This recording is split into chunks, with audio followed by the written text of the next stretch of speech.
अशी चिक्क मोत्याची माळ होती ग 30 तोळ्याची ग. चिक्क मोत्याची माळ होती ग 30 तोळ्याची ग. जसा गणपतीचा गोंडा चौरंगी लाल बावटा ग. गणपतीचा गोंडा चौरंगी लाल बावटा ग. अशी चिक्क माळीला हिऱ्यांचे 8 पदर ग. त्या चिक्क माळीला हिऱ्यांचे 8 पदर ग. अशी 30 मोत्याची माळ होती ग 30 तोळ्याची ग.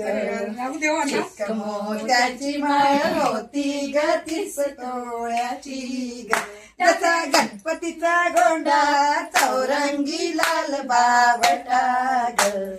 गणपतीचा गोंडा चौरंगी लाल बावटा ग.